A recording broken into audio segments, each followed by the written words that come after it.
Light versus darkness. Some say the oldest battle, many the only. If you look around this realm at present, what do you think kicks? What if I said that long, long ago, darkness came up with an amazing grift? It invented electric. The false light with the illumination that it brings, because if you dwell within its grip, what makes you think you'll have a quest for transcendence? Would there be any need? Stranger still is how this false light is underpinned by a black mirror itself. So what if there are layers of deception and each one tells the truth? What then? Then surely the only sane response to comprehending this is losing your mind. But what if in order to gain enlightenment one must be willing to lose what was programmed by this false realm? These are the perils on the path to awakening, my friend. And it's one of the many reasons why I strongly suspect that over 80% of this realm will remain plugged in from birth till death and back again. It simply takes no effort. You are in many ways an active participant in your own suppression.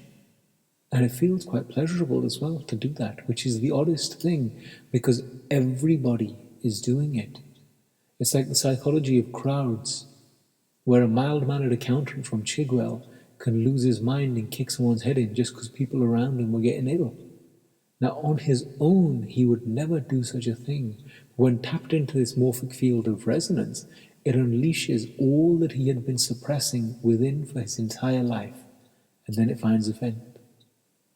This is the reason why I say that you cannot be the voice in your head when you are obviously that which listens, and all of these suppressions, they are stored beneath the neck. These are the aches and pains that come and go as and when. And people don't seem to think there's anything strange about this whatsoever. If you read the article, No Illusion, No Enlightenment, you'll see what I mean. And once you've read that, take a glimpse at adapting to the darkness to find enlightenment, to add on a few more sprinkles. Because the strangest thing is, once it truly, truly clicks who you are, where you are, and what kicks, then all bets are off. Then it's get free or thrive trying, because you comprehend that you've been here before, you've lived and died again and again and again and again and again. Ergo, death is the greatest illusion, but the fact that they wipe your mind in between incarnations, that's the most dangerous thing, my friend. Now consider how pretty much all of everything that's in your head was inherited from your parents. They're the ones that created the base totality of your reality as they defined it and you accepted. Then consider how they themselves were innocents thrust into the hands of ignorance that did exactly the same thing. And then trace it back through generations and generations and generations, and you will see precisely how much man has to overcome in order to awaken to all of this. Now, during all of this, the very same people that did this to you will be the ones saying that you're out of your mind, why you're doing this, etc., etc., etc. Using the life and times of Jesus, for example. In his day, people thought he'd flipped his lid. His own family thought he was a nut job. Yet, 2,000 years later, how many people have truly comprehended his message? This was the same thing with Buddha. If Buddha had been around in modern times, they would have obviously labeled him as skits. So it makes you wonder how many people sitting in mental asylums are actually modern prophets. Go and look at the Rosenhan experiment. And in that, a professor took his students from psychology and sent them into these institutions reporting that they hear the word thud every now and then in their head. That is it. The so-called professionals observed them, so they'd say, he's obviously crazy, he's obsessively writing. This other dude kept to himself, so they said that he was morose and withdrawn. And they just kept on upping everyone's meds and upping everyone's meds and upping everyone's meds. And if they protested, they took it as a sign that they were obviously crazy and gave them even more meds. Then the professor had to come and get them, and it showed you the danger of being sane in insane places. And this is what I referred to in yesterday's video about the quote from Lenin, because he said exactly the same thing. Now, there is another quote that may be attributed to Churchill, where he says that there's a massive scheme kicking and people get to play their parts and partake, which has a lot of similarities with what Shakespeare said about the stage, which once again echoes what Plato shared about the cave. And I call it a game, because if somebody had created this massive illusion that works on confusion and delusion for you to buy in, the last thing they'd want you to realize is that you're a god wearing flesh, that you're immortal.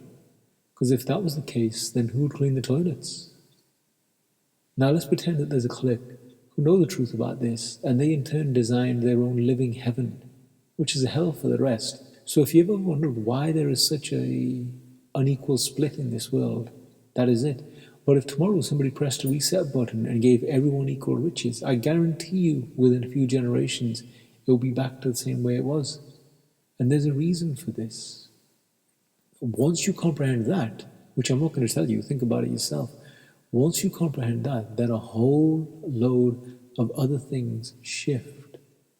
Because in many ways you could not create a better hell than this.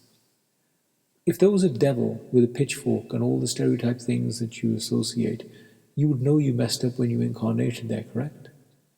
Instead, they sell you images of heaven, temporary pieces of bliss, a life that once upon a when was fantastic, but incrementally and steadily gets worse as you learn to accept less and less and less. Here you think it's all wonderful. So when your snowman finally melts and you've got a chance to flow away, you're like, no, I want another go.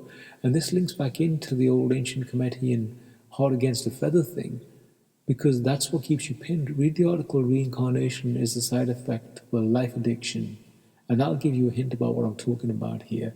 And this once again takes us back to the battle of light and darkness, because what if darkness is the true good and light is the evil, and that there are levels to this?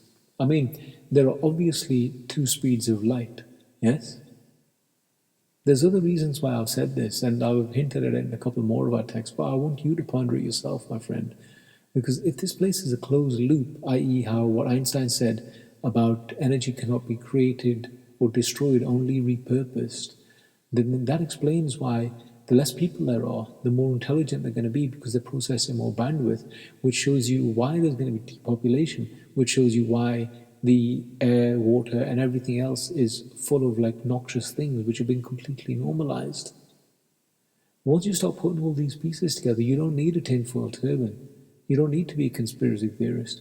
You realize it's simply the age-old battle doing what it does best. Now, if you had a choice between basking in false illumination or opening your eyes to the true darkness in order to see the genuine light that it hides within, which one would you pick, my friend? That is the 8 billion soul question. Till we meet again.